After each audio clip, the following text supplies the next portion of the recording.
Trucking talk. Where is all the trucking money? Let's get into it today in trucking. Alright guys, so today's video is going to be another trucking news video. I like to do these every few weeks just to see where the market's at, because I know a lot of my audience is in the trucking industry and there's still people watching those videos. So I continue making these trucker news outlet, if you will, videos here on my channel. And we're going to touch on the current rates in the different regions of the U.S. A bill has been passed, and is it better to be owner-operator or company driver right now, with all these companies raising their pay to over six figures for company drivers starting out? Also, Georgia's governor has declared a supply chain state of emergency, and we'll get into that as well. But first, let's go ahead, look at the rates, because everybody wants to know, like, hey Jay, what should I be trying to get as a rate? What should I be doing when negotiating with brokers or getting local dedicated freight? What should I be charging? Let's get into that a little bit. And this is directly taken from DAT.com, the low board. All right, now, as you'll see, we're on DAT.com. You can go look at the trend lines. It's completely free. You don't have to pay the monthly for this. And we'll just look at the rates that they're showing as an average at this moment for van. If you're doing box trucking or if you're hauling a van, and we can also switch it over to flatbed and reefer. But as of right now, in my region, the southeast region, if you will, $2.89 is the current average spot rate. Northeast is $2.79. Central America, Midwest, well, Midwest is more over here, $2.78. $3.22, and then you have the Texas South area, $2.86. So the best place to be running right now seems to be the northern region here, and then second to that is the region I'm in down here in the southeast. All right, now let's go down here and look at these rate lines and spot rates and contract rates. So normally contract and spot rates, you can see, are or have been tracking each other almost linear. Like there's barely any difference. It's like a little bit higher, a little bit lower. And then you'll see that rates have been dropping recently. A lot of shippers may not be aware. They're probably aware, but they don't want to keep the prices for the products at what they are.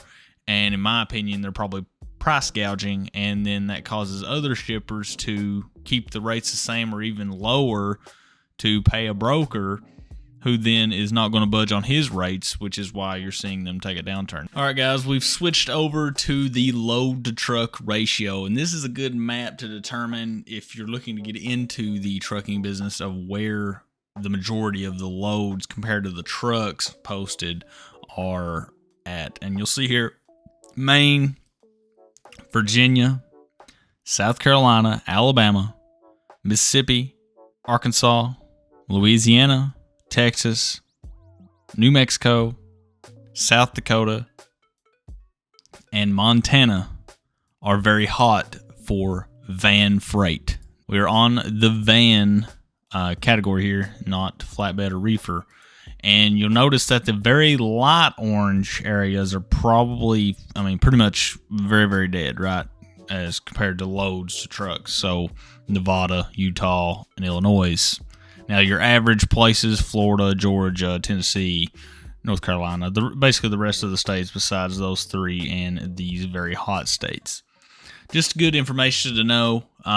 Depending on, like, if you're over the road, you might want to, say, go from Texas to New Mexico, from New Mexico to Montana, Montana to South Dakota, South Dakota to Virginia, and then make a circle and just go through these hot states to get the most amount of money per load, if you will.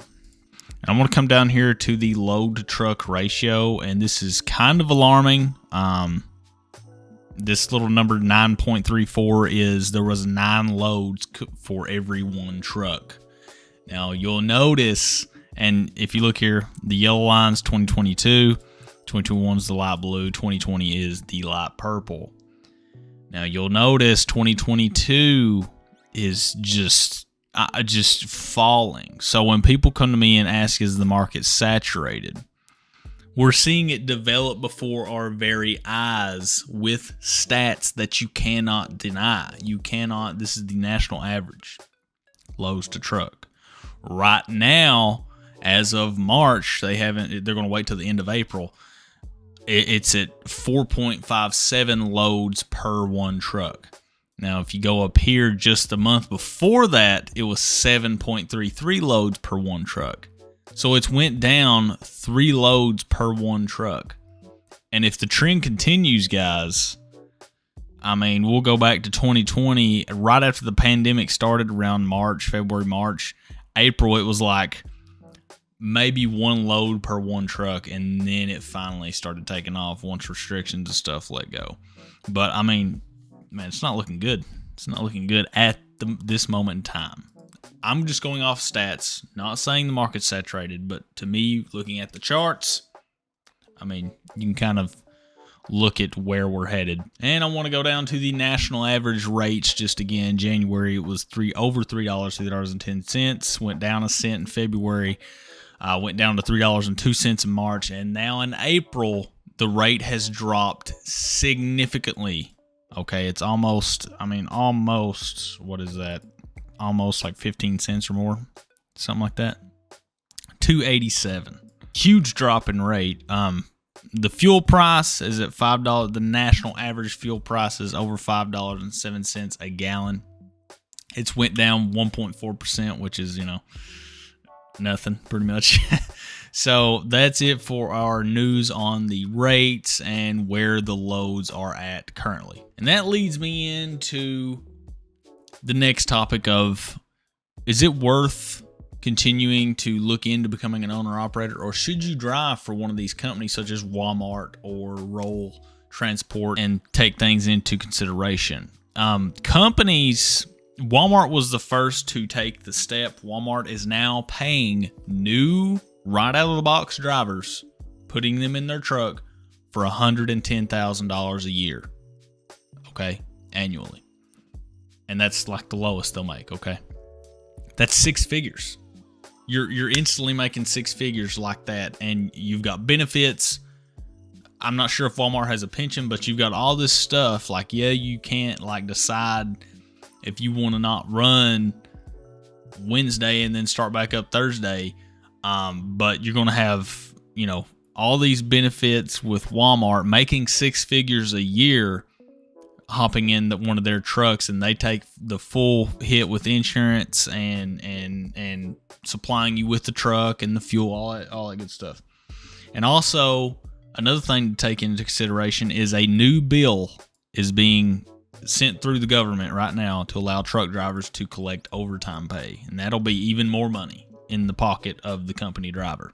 In my opinion, if I was looking into just getting into the trucking industry, yeah, it's good to start your own business, but things have gotten, the way the market is right now, it's very hard for a new authority to make it past the 3-year mark, past the 6-month mark, past the year mark at this point in time, especially with fuel prices where they are and the rates are continuing to lower and the loads per truck is going down just rapidly over the course of 3 months.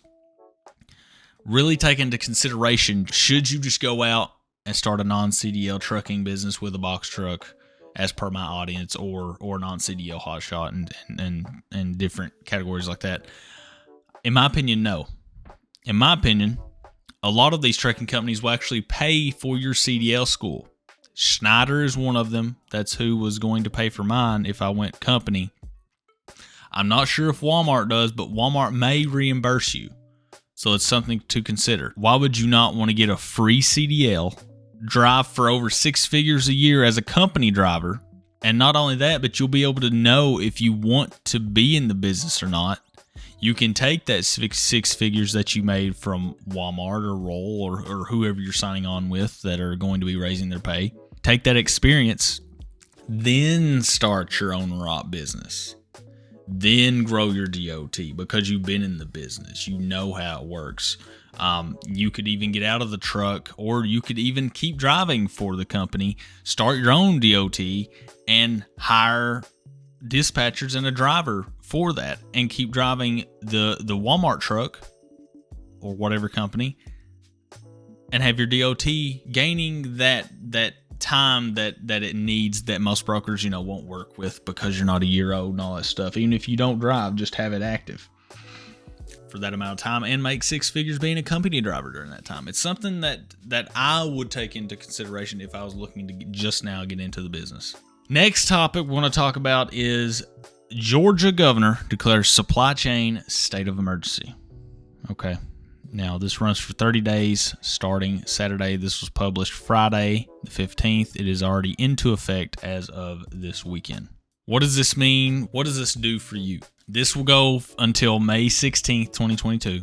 It bans the price gouging on goods and services such as diesel fuel and gasoline. So you should start seeing prices go down. It also allows gross vehicle weight, tractor, trailer, and freight of up to 95,000 pounds and with a maximum width of 10 feet to operate on Georgia's state and local roads. The state's current gross vehicle weight limit is 80,000 pounds, and a maximum width of a 5-axle truck is 8 feet 5 inches. So it's kind of lifting some restrictions to allow you to travel on other roads and to get out of the Georgia traffic. So this should help out with gas and diesel prices and should allow you to travel on different roads that you weren't able to before. I'm not sure box trucks you should be able to before, but hopefully the gas and diesel prices in Georgia start to go down. Just a little bit of news that I seen that I wanted to go over. All right, guys, that's pretty much it for the news that I could find as of today on April 18th, 2022. Should you become an owner-operator or should you drive a company? Walmart is right out of the gate offering all the benefits, insurance. I'm not sure if they do a pension, retirement match, all that good stuff, and taking home $110,000 a year right out of the gate. You hop in that truck, guess what? You're making six figures. So, and I'll tell you this: your first year owner-op, you're not making six figures. Putting in your pocket six figures. You're not doing it. I don't care what or who says, you're not doing it. And I'm sure other YouTubers may see this and they may comment below that they did. But I guarantee if I go to their channel and I click that they have a course and I do some simple math of how many people buying their course would equal six figures, and they can include that as their trucking business, I guarantee their first year, especially with one or two trucks, they did not clear and profit six figures. So, something to take into consideration. And please do hit the like button and subscribe if you enjoyed this type of content. I do plan on keeping up with the trucking news to relay that to you guys in my subscriber base that are subscribed for trucking content. I'll see you guys next time, and I appreciate you guys watching. Peace out.